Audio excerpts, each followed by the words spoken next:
En nombre del Padre, y del Hijo, y del Espíritu Santo. Amén. Todo el María y por las benditas almas del purgatorio.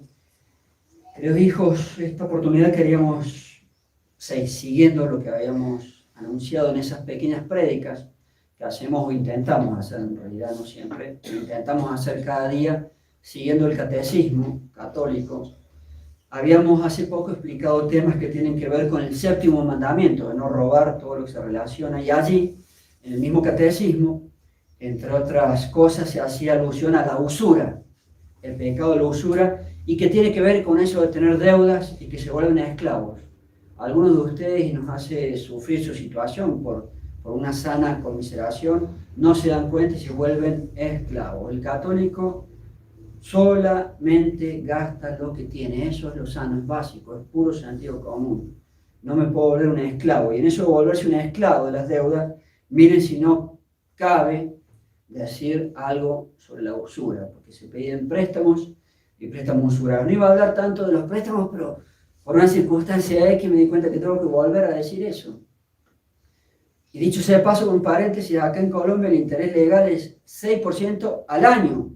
Y cuando uno pide esos créditos horrorosos, te cobran, cuando es poco, 5% al mes. Pero hay que ser, no puede ser que yo me quiera autoesclavizar.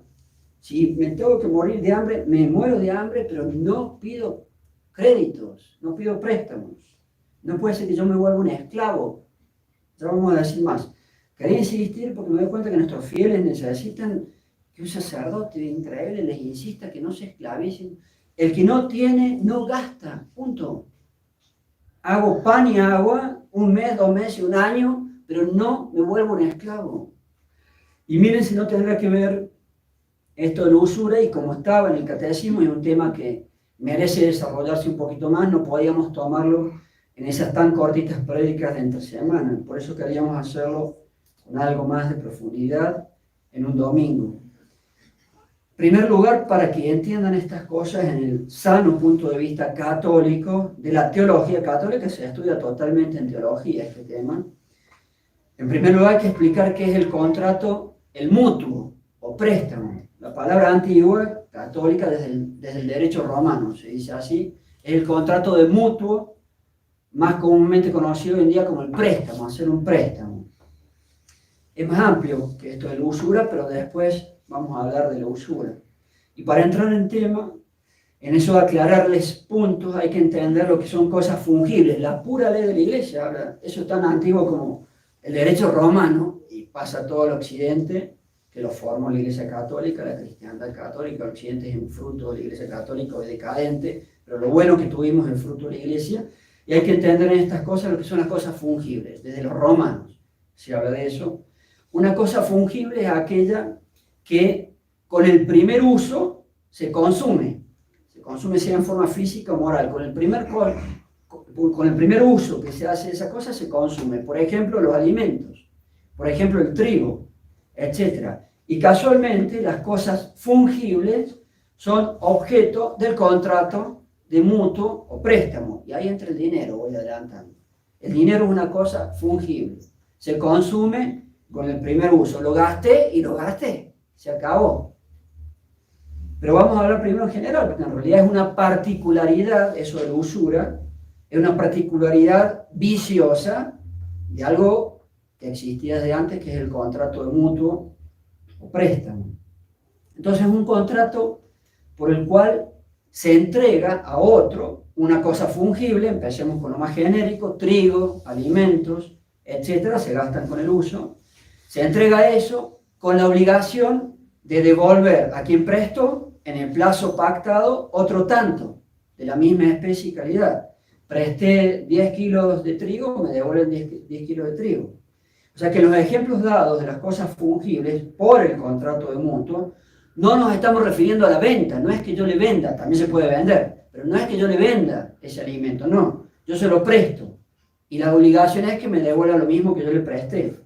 Se podría vender, pero acá hablamos de otro tipo de cosas. Es prestar algo fungible, no vender. No se vayan a confundir en su mente, también se podría, pero no hablamos de vender, hablamos de prestar. Y estas cosas fungibles, por lo mismo que se gastan con el uso, yo debo devolver otra cosa distinta, pero de la misma especie y calidad.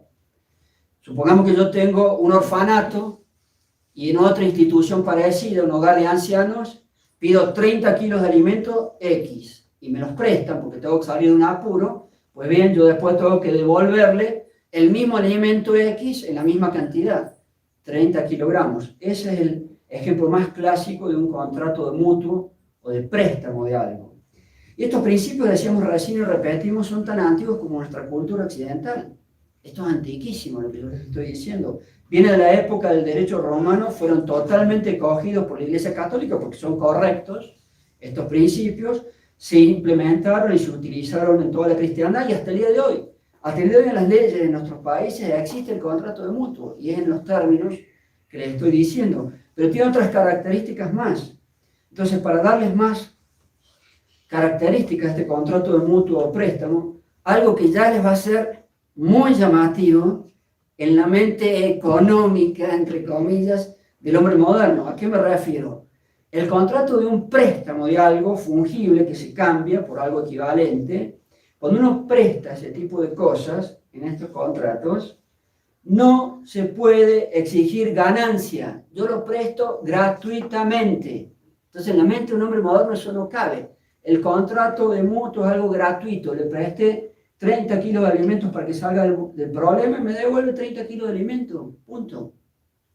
Insisto, no se vayan con su mente a otro contrato que es la venta. No, se podría vender, pero acá no hablamos de la venta, hablamos de un préstamo. Y eso es el tipo de contrato clásico en esto del mutuo. Te presto tanto, me devuelves tanto. Punto.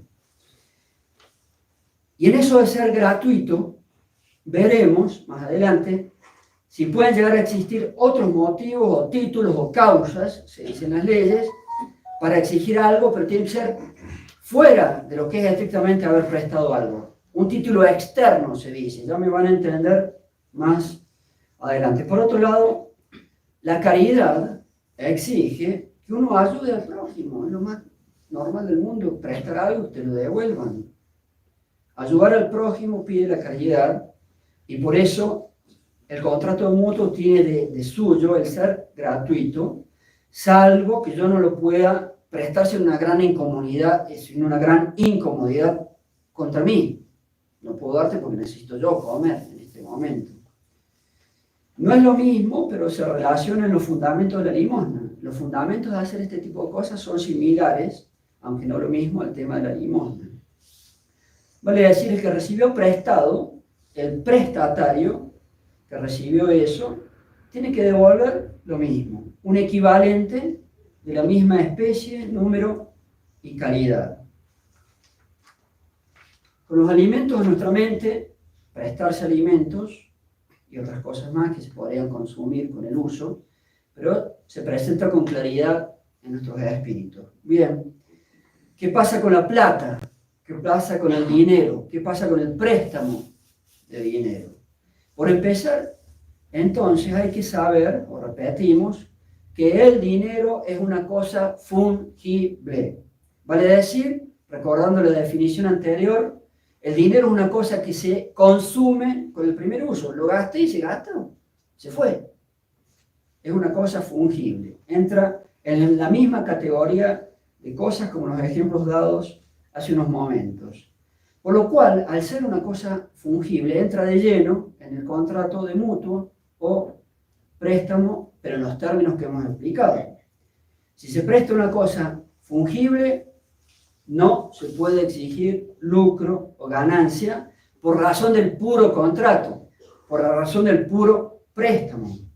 Y esto es tan antiguo como el derecho romano y desde esa época viene. La misma Iglesia Católica, en el derecho canónico, mandado a redactar por un santo, el Papa San Pío X mandó a redactar, además como es algo propio de la Iglesia Católica, todo es perfecto en las leyes de la Iglesia y todo es santo, o sea que no hay nada malo, ni puede haber nada malo en las leyes de la Iglesia Católica. Se estipula en un canon, en el 1543, tal cual lo que yo les estoy diciendo, ya les voy a repetir, que por el puro contrato o por el puro hecho de haber prestado algo, por el préstamo mismo no se puede pedir nada. Ya no va a ver qué es lo que puede llegar a insertarse. Por el puro préstamo no se puede pedir nada. Y dice así la ley de la iglesia. Miren cómo la misma iglesia legisla en sus leyes santas estas cosas. Canon 1543. Si se le entrega a alguien una cosa fungible, lo dice allí en latín, el dinero es algo fungible, no se puede percibir ningún lucro, ninguna ganancia, por razón del contrato mismo, por el puro hecho de haber prestado algo. No se puede exigir nada por el puro hecho de haber prestado algo. En latín, nihil lucri ratione ipsius contractus percipi potest. Ningún lucro se puede percibir por razón del puro contrato, por razón del mismo contrato. Pero ahí pone una pausa, la misma ley de la iglesia, el mismo canon 1543, y agrega, ya se los traduzco. Sed in prestatione rei fungibilis, en la prestación de una cosa fungible, rei fungibilis, non es per se illicitum de lucro legali pacici nisi constet ipsum esse immoderatum, que significa, pero en el préstamo de una cosa fungible, por ejemplo dinero, una de las tantas cosas fungibles, no es per se ilícito estipular el interés legal siempre que no conste que es inmoderado. Vale decir, son dos cosas que tenemos que tener en nuestra mente. Por el puro hecho de prestar, no se puede pedir nada. Pero pueden entrar, yo lo explico un poco más, causas que son externas al puro hecho de haber prestado algo, que se autorizan sin que sea pecado ante Dios pedir algo. Le dice lo mismo de la iglesia. El primer ejemplo que pone es el interés legal. Ya hablaremos más. Y sigue diciendo el mismo canon. Aut etiam de lucro mayore, o incluso un lucro mayor, sí, y ahí viene la única salvedad que autoriza ante Dios, si justus ac proportionatus titulus suffragetur, siempre que un justo y proporcionado título lo justifique. Ya lo repetimos, lo explicamos más. El puro hecho de prestar algo no permite ante Dios pedir nada.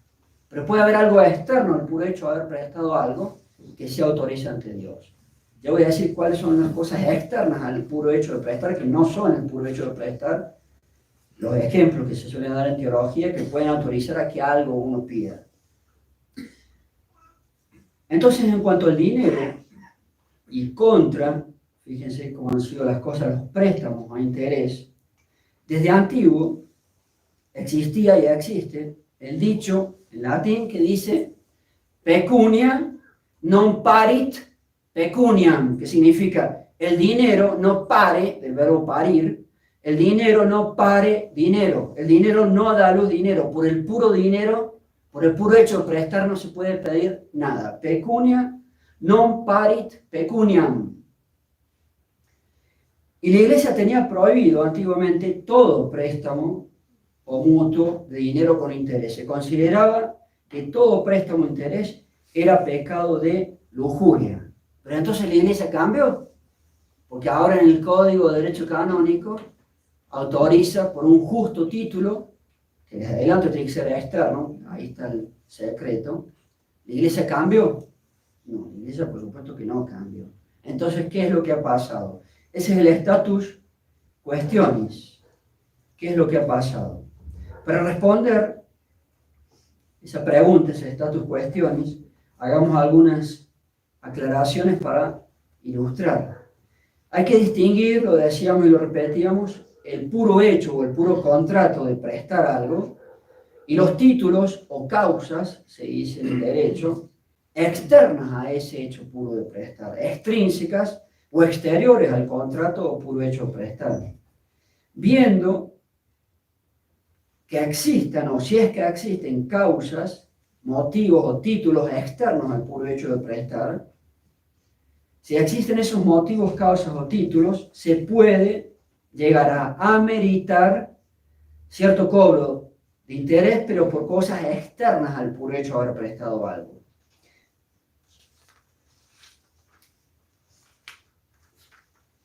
El que solamente por el dinero mismo, por el puro préstamo, pide interés, comete pecado de usura. Si no tiene ninguna causa externa a ese puro hecho de prestar algo que se gasta, un poco de dinero. Comete pecado de lujuria. Entonces, si uno, al momento de hacer un préstamo de dinero, no tiene una causa, un título o un motivo externo al puro hecho de prestar para reclamar algo, es pecado de lujuria, de usura. Y eso no cambió.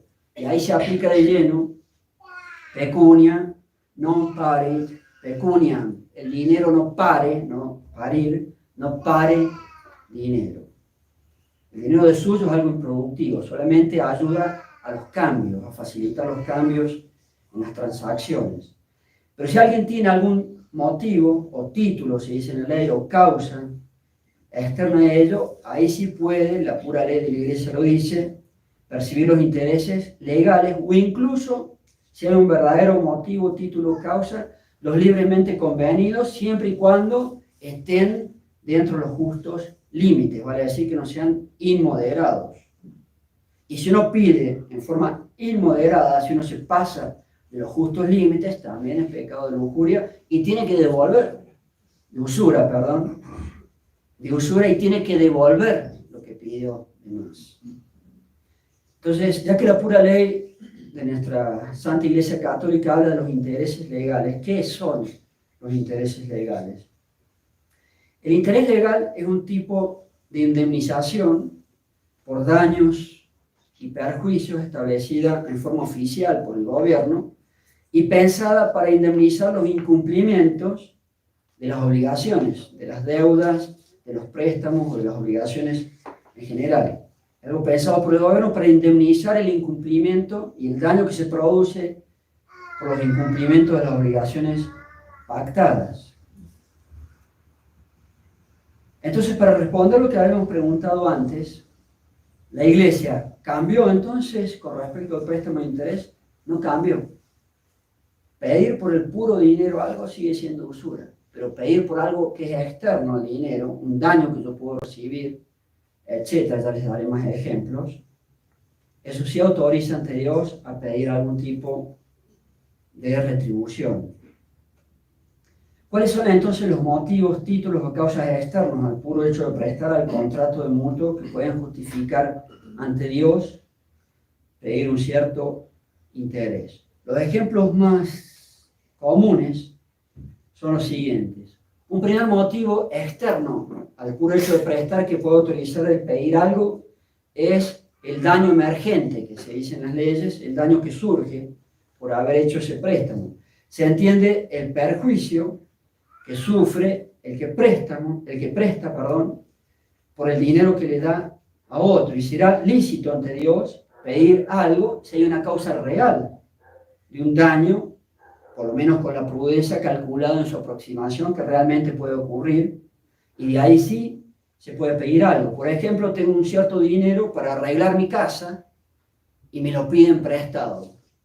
Y para cuando me devuelvan ese dinero, los materiales se fueron o se pueden ir a las nubes, o mi casa se pasó un año y se deterioró más. Mi casa voy a gastar más dinero, entonces ahora, por no haberlo hecho en ese momento que tenía la plata.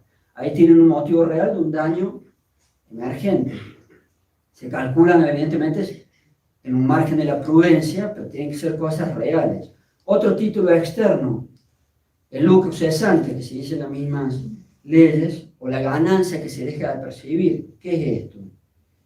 Vale decir, cuando alguien presta y ese dinero lo podría, en forma real, no ficticia, haber invertido en otro tipo de negocio, en otro tipo de contrato, que le hubiera dado determinada ganancia. Y por no tenerlo, por haberlo prestado, ello se pierde. Vale decir, el lucro cesante exige una cierta certeza o probabilidad real de que yo iba a obtener una ganancia, y ahora no la voy a obtener porque me deshice del dinero para prestarlo a otro. Ahí tiene otro motivo real externo al puro hecho de prestar. Esto es el lucro cesante. Ya van dos ejemplos. Otro ejemplo de los clásicos, el peligro del capital o los riesgos que hay que correr a veces, y son reales a veces.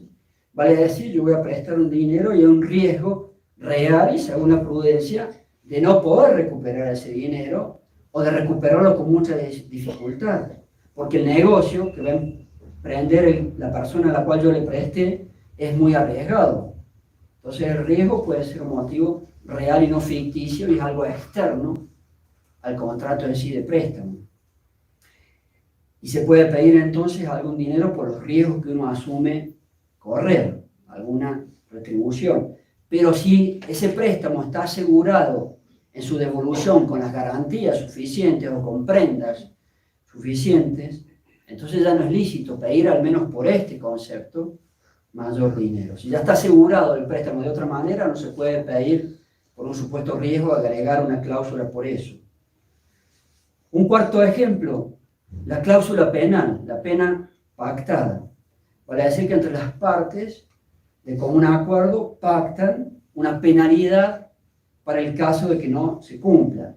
Esto es legítimo ante Dios siempre y cuando sea una pena moderada, no leonina. Y ahí si es leonina ya se pasa a la usura. Y el quinto ejemplo, podría tal vez dar más, pero el quinto ejemplo clásico es la ley de los estados, la ley de un país. El simple hecho de que las leyes del Estado autoricen a percibir el interés legal, la ley permite el interés legal, al modo de indemnización por el incumplimiento, otorga un título externo para poder pedir ese interés legal, el que permite el gobierno. Este mencionado interés legal se calcula en general en forma anual, con una tasa anual que se aplica después en proporción según el tipo de préstamo. Y la misma Iglesia, fíjense, en el puro canon 1544 lo nombra en forma explícita y permite el interés legal, pero la misma ley de Iglesia salva el punto de que no sea inmoderado. Si en algún país es excesivo, lo que permite el gobierno, ahí ya no es legítimo ante Dios. Si es moderado, se puede pedir el interés que permiten las leyes. En Colombia, si no me estoy equivocando, aquí hay algunos contadores, creo que es el 6% anual. Y cuando hacen esos préstamos gota a gota y se llaman no sé de qué otras tantas maneras, el 5% mensual, contra el 6% anual. Pero a pesar de que un padre les explique todas estas cosas que permiten algunos títulos externos, pedir una cierta retribución de interés, tienen que entender también que somos naturalezas caídas. Eso nos marca, a todos los seres humanos nos marca el hecho de que somos naturalezas caídas, que tenemos la naturaleza caída. Y por ese hecho de tener nuestra naturaleza caída, todos, salvo la Santísima Virgen, tendemos hacia el mal. Tristemente, quedamos mal desde nuestros primeros padres y nos quedó ese pecado original y nos deja una tendencia hacia el mal. Nos cuesta practicar el bien y tenemos fácilmente muchas tendencias al mal. Si yo las niego, me puedo hacer un santo, pero tenemos eso. Y hay que saber que tenemos eso y de allí darse cuenta que muchas veces por ese problema que cargamos los seres humanos, al momento de calcular estas posibilidades externas al puro préstamo que me autorizan ante Dios, tal vez a pedir algo, por esa naturaleza caída muy fácilmente vamos a estar tentados de pedir de más o de querer sacar un provecho del prójimo, y eso está mal. Y eso es un problema. Aunque ciertas cosas se podrían hacer sin pecado, por esa tendencia que yo tengo al mal, voy a sentir tal vez una cierta inclinación a aprovecharme del prójimo. Y ahí entra la usura, y ahí entra el pecado. Entonces, si bien algunas cosas autoricen ante Dios a pedir algo, por algo externo al contrato en sí, hay que saber que vamos a sentir eso. Entonces hay que ser siempre muy restrictivos y muy moderados al momento de pedir estas cosas. Y termino con algo circunstancial, pero que a mí me llamó la atención, honestamente, cuando llegué a Colombia, nuevito, y empecé a conocer las costumbres del país. Es algo que es circunstancial, pero está marcado porque uno ve las costumbres aquí. Cuando llegué, me llamó la atención que, no absolutamente siempre, pero con cierta frecuencia me comentaban de cierto préstamo donde cualquier vecino de barrio, hasta gente relativamente pobre, prestaba plata a interés. Yo no lo podía creer. A mí no me entraba en la cabeza. Pero hasta gente relativamente pobre, prestando plata a interés. Cualquier vecino de barrio. por decir eso, prestaba tal monto de interés. Y en general un monto pequeño, pero pedían interés. Cosas de cada país, yo me animo a decir, realmente cosas de cada país, yo me animo a decir, en mi país una cosa así es impensable. A nadie se le ocurre andar pidiendo interés en mi país por este tipo de cosas. En mi país los únicos que piden interés son los bancos o los prestamistas. Pero que cualquier vecino de barrio ande pidiendo interés por 2 pesos que presta, a mí no me entraba en la cabeza, son costumbres tan distintas. En mi país no se ve nunca una cosa así. Y acá con cierta frecuencia me enteraba y me sigo enterando. Cada tanto que uno presta 2 pesos y le pide interés. Pues bien, ya saben los márgenes, es cierto que existen, pero nuestro consejo de sacerdote, en cuanto a estos temas, y contra la costumbre colombiana, es que uno no tiene que andar en esas cosas. El católico no anda en esas cosas, en cosas tan caseras. Por decir algo, si presto 10 me devuelven 10 y punto. ¿Qué es eso de andar cobrando interés? El católico no tiene que ser dado o volcado al tema de los intereses. Nunca hemos sido así. Los católicos nunca hemos sido así. Peor si uno le presta a su hermano o a su papá o a su cuñado y le quiere cobrar intereses. No, eso ya es inadmisible. Inadmisible que uno a un pariente le quiera cobrar. Inadmisible, me parece una cosa así. Entonces los católicos no tenemos que estar metiendo en estas cosas. No hablo de los grandes negocios, bueno, ahí hay muchos riesgos, etcétera, pero ¿cómo puede ser que las cosas caseras, vuelvo a usar la expresión y me disculpan, cualquier vecino de barrio pide interés? ¿Qué es eso? ¿Qué es eso? Y en los últimos ejemplos que di de un ser querido, de tu papá, de tu hermano, jamás, jamás. ¿Cómo va a andar cobrando un interés a tu propia sangre? ¿Qué es eso? Entonces consideren todas estas cosas y verán que siempre hay puntos que son delicados en la moral y que se pueden tener en cuenta ciertas cosas y los márgenes que hemos tratado de explicar, pero el consejo, por lo menos en las cosas tan cotidianas, tiene que ser de otra manera. La manera de obrar tiene que ser de otra manera. Y si alguno, muchos de ustedes se han metido en eso de andar prestando un dinerito y pedir intereses, el consejo es que no se metan en esas cosas. Ave María Purísima. Sin pecado concebida, María Santísima. En nombre del Padre, del Hijo y del Espíritu Santo. Amén.